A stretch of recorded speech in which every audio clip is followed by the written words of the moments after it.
The village of Eldermere had not seen a wedding in years, and when the bells finally rang, people gathered with curiosity rather than joy.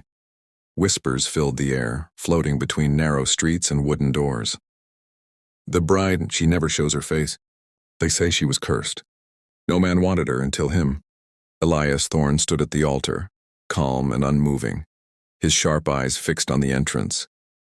He was not from Eldermere. A quiet man with a mysterious past, he had arrived months ago and purchased the abandoned estate on the hill. No one knew why he chose her. Then the doors creaked open. The bride entered slowly, her white dress simple but elegant.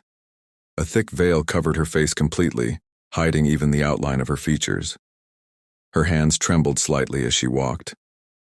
This was Leora. Once known for her beauty, her life had changed after a tragic accident 2 years ago. Since then, she had hidden herself from the world, avoiding mirrors, sunlight, and people. No one had seen her face since. The priest cleared his throat and began the ceremony, but the tension was suffocating. Leora kept her head down, her shoulders heavy with invisible weight. When the vows came, her voice barely rose above a whisper. I promise. Elias spoke firmly, without hesitation. I promise. Then came the moment everyone waited for, the unveiling. The priest paused. You may lift the veil. A murmur swept through the crowd. Leora froze. Her hands clenched tightly. No, she whispered. Please don't. Elias stepped closer, his movement slow and gentle as if approaching a frightened bird. You don't have to be afraid, he said softly. She shook her head, her breath uneven. You don't understand. But Elias did not step back. Instead, he raised his hand, not forcefully but with care, and touched the edge of her veil. The entire room held its breath. With a gentle motion, he lifted it. Gasps echoed through the hall. A long scar ran across Leora's face from her temple down to her cheek. Her skin bore marks of fire, uneven and raw despite time. Her eyes were filled with fear, waiting, expecting rejection. But Elias did not flinch. He did not step away. Instead, he looked at her, truly looked. And then softly he said, You're beautiful. Days turned into weeks, and something unexpected began to grow between them. Not just comfort, not just understanding, but trust. Elias never forced Leora to change. He never told her to remove her veil. But he also never treated it as something necessary. One morning, as sunlight streamed into the room, Leora stood before a mirror. Her heart pounded. She hadn't done this in years. Slowly, with trembling hands, she lifted her veil. Her reflection stared back at her, flawed, scarred, unfamiliar. But something was different. She didn't look away immediately. Instead, she heard his voice in her mind. I see strength. Her breathing steadied. Later that day, Elias found her in the garden, without the veil. He paused, not in shock but in quiet admiration. You came out, he said softly. She nodded, nervous. I thought, I should try. Elias smiled gently. You don't have to hide anymore. She looked at him carefully. What if others still see me the same way? They might, he said honestly. But their vision doesn't define your worth. Leora took a deep breath. For so long I believed my scars made me less, she said. But maybe they're just a part of me. Exactly, Elias said. She stepped closer, her voice steadier now. And if you can see beauty in me, maybe I can learn to see it too. Elias reached out, brushing a loose strand of hair from her face.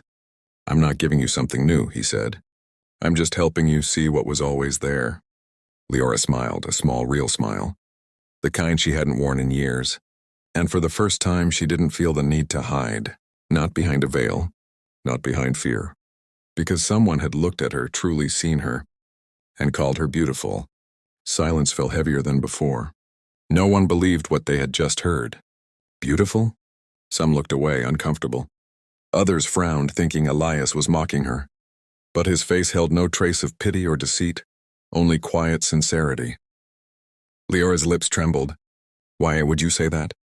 Because it's true, Elias replied simply. Tears welled in her eyes, but she quickly turned her face, trying to hide. Don't lie to me. Everyone else sees it. This, she gestured to her face, no, this ruin. Elias gently took her hand. I see strength, he said. I see someone who survived what others could not. The priest awkwardly finished the ceremony, and soon the crowd dispersed.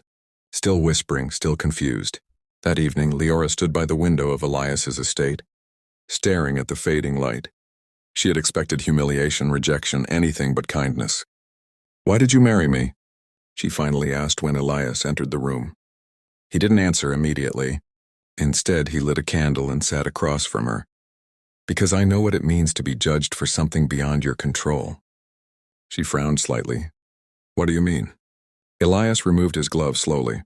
Underneath, his hand was twisted, burned long ago, the skin tight and scarred. "I wasn't always accepted either," he said. "People see scars and think they know your story." Leora stared at his hand, surprised. "But yours isn't as visible," she said quietly. "No," he admitted, "which is why I had the luxury of hiding." "You didn't." She looked down. "For 2 years," she said, "I avoided everyone, even my own reflection. I thought, if no one sees me, I won't feel their judgment." "And did it help?" Elias asked gently. She shook her head. It only made the silence louder. Elias leaned forward slightly. "Then let's change that," he said. Leora hesitated. "How?" "By starting with one person," he said, "me." She looked at him, uncertain. "I won't turn away," he continued, "no matter how many times you expect me to." For the first time in years, Leora didn't lower her gaze.